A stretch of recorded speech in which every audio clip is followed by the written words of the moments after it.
the best quarterbacks in this league, there's a lot of them. You'd say Stafford is on the old side of some of the elite quarterbacks, which is pretty crazy because he's 34th birthday yesterday, I think, or 2 days ago. Doesn't look old. Doesn't look like he's aging. No, he looks good. I also think part of it is, right, the sport, 34, when we were kids, fuck, you watch Joe Montana like he was holding on for dear life at 34. Now it's like you got 7 years left of your career. I do think there is tangible, we've gone back and forth and off air. The 49ers are going to be viewed as one of the powerhouse teams coming into next season. All their core guys are all under contract. They're all going to be coming back. And they're going to be viewed as a team. They already have some of the best odds. Everyone's going to pick them to make the playoffs again. They can get by as they did this year. They don't need their quarterback to be great. They've proven that. But they are going to have a guy, unlike Jimmy, who just never really played. So there's going to be pressure on him. But it's weird, right? Because he's going to be compared to his draft class, and there's a chance his draft class, even next year, the Jags could still suck, and Trevor could look, incrementally better. But I think it's fair to say next year, Trevor Lawrence, people are going to still be underwhelmed by him. Zach Wilson could still be terrible. The Bears could be in shambles. And Mac just kind of chugs along doing what Mac Jones does. But I also think he's going to be compared just because of the Niners. The Niners and Mac Jones, Mac did this year. None of those other guys are going to play in a fucking game that matters. Every single game that Trey Lance plays in, starting with week 1, matters. You saw it this year with Jimmy, the 2 games he played in. I think Trey is going to be more looped in with, and not that he's as good as these guys because we haven't really seen him play, but think about all the star young guys, starting with Burrow, Mahomes, Allen, Lamar, Herbert. They were all kind of good immediately. Right? And I think the expectation given the coach, he has just a superstar rock star coach and the team around him. Because a lot of it, whenever your quarterback sucks, I saw we had a comment on YouTube. Sometimes I'll just click on that little bell and it'll just have the most recent comments. And one of them was like, you guys compared, and maybe it was me, I said something about Carr and Warner, some parallels. It's like, well, Derek didn't have Isaac Bruce, Torrey Holt, and then think about the guys he had, Larry fucking Fitzgerald and Anquan Bolden in Arizona.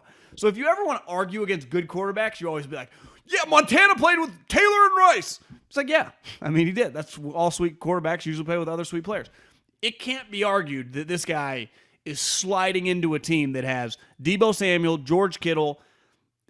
We'll see if Mozart comes back, but we know Elijah Mitchell can play. We know just other running backs will be good. Ayuk is pretty fucking good. Hell, Juwan Jennings is the next Kendrick Bourne. Like, it's a pretty smooth transition. I think the pressure on him is going to be very, very high relative to some of his other contemporaries. And relative to what these other young cats have just kind of shown, like, hit the ground running. Yeah, there's 2 kinds of pressure, right? Like, the real pressure to succeed and then the pressure that occurs like once you hit the field, like the actual pressure on every play that's on you to make a play. And what I mean by that is how much of the play that gets made, what percentage of the play is you. And you're right. Most of the pressure of all those guys will be on Trey Lance, like in our world. But when Trey hits the field, there will be less pressure on him on every individual play than there is on any of these other guys, right? Because they all have less help. Trevor Lawrence on to lead an 80-yard touchdown drive, Trevor Lawrence in theory has to do more himself than Trey Lance will have to do because of all the guys that you listed. Zach Wilson has to do more himself in an individual 80-yard, 2-minute drive, 2-minute drill, 80 yards to go, right? That's the beauty of it. Like, when you're on a good team, there's just pressure on everybody everywhere. There's pressure on Zach Wilson. There's pressure on Trey Lance. The difference is Trey has help once he steps onto the field with that pressure in a way that even Mac Jones doesn't really have around him. Now, Mac has Bill, doesn't have Josh anymore, right? But that, I think, is what's really unique. Fields has, I don't know where Fields' help is coming from. The dude from Arizona's not bad, Herbert. Was he from University of Arizona? Herbert, the rookie running back? Maybe it was Virginia Tech transfer? Yeah. Yeah. I don't know why I thought University of Arizona. I think you're right. Maybe he transferred there for a year. Maybe that was it. He transfer portal guy.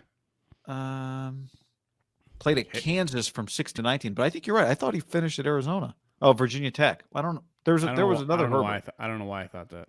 I don't know either. Anyway, but that's the reality, right? Is the pressure that he has comes from the fact that he's on a team that should be good and doesn't rely just on him to be good. But like Mac Jones, I'm just gonna take things as they get judged on wins and losses. His teams, like, I'm sorry, the Jets, the Jags, and the Bears just.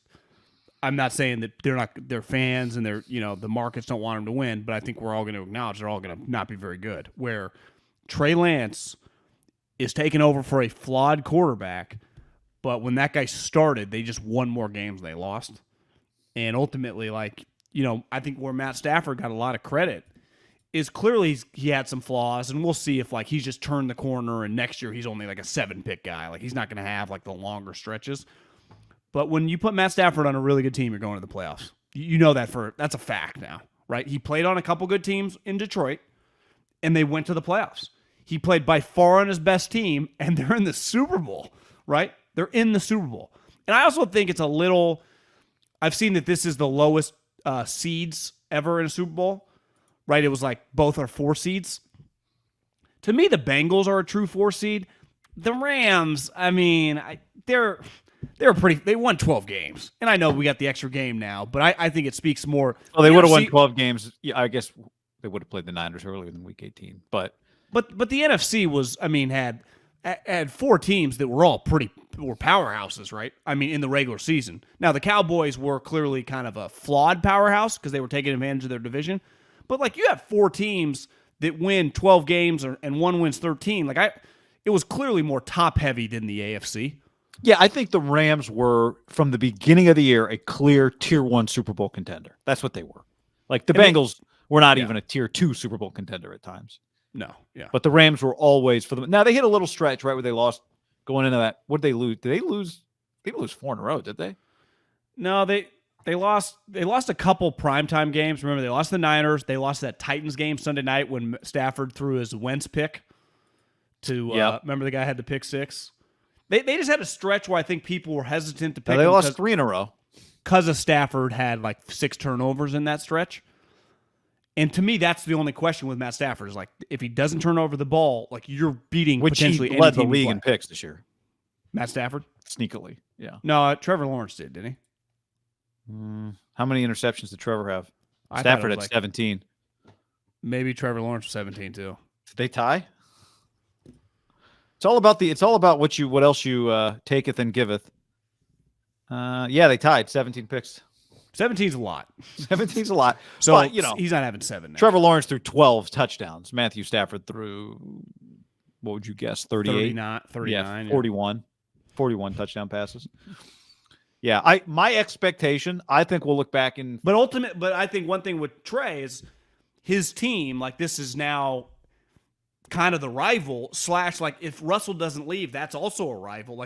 And say what you want about the little guy that scrubbed his Instagram, he gives a fucking Niners trouble. So it's the quarterbacks that he has to play. And Rodgers, in this moment in time, is still in the conference.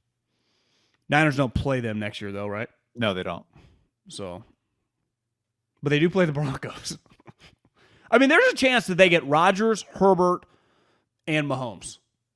And Carr. Say Derek. And Tua. That's a lot of good and quarterbacks Fields. Potentially, though, right? There's a lot of potential, yeah. But you got Herbert, Mahomes, and the division guys. There's just going to be a lot of days where it's who's better today? Fields or Lance? Who's better today? Lance or Tua? Who's better today? Lance or Herbert? Who's better today? Carr or Lance? Who's better today? Rodgers or Locke or Lance? Kyler. Are you going to outplay Kyler twice? No. Hell, outplaying Colt McCoy's hard enough. Right? So it's a good point by you in terms of the division. I do think we'll look back in 20 years and go, man, when you give Kyle Shanahan a solid quarterback, he's making the playoffs. I think that's what's going to happen. And it's why I'm pretty optimistic about Trey. And the fact that, I think one of the things that really helps him, the Brandon Ayuk just kind of not even being an offseason story other than Brandon was really good at the end. So it's Brandon and Debo being healthy the whole year. and Kittle and Jennings emerging. To me, having that body type is big. And Mitchell. Just having a big-ass guy that you can kind of fucking swing it all around. Which guy are you talking about? Juwan Jennings. I like having a young quarterback that's accuracy is going to have to be worked on to have a guy that's 6'3" with a huge catching radius. Yeah. And you would say that Ayuk and Debo, for smaller players, outstanding catching radiuses, right? Just in terms of like,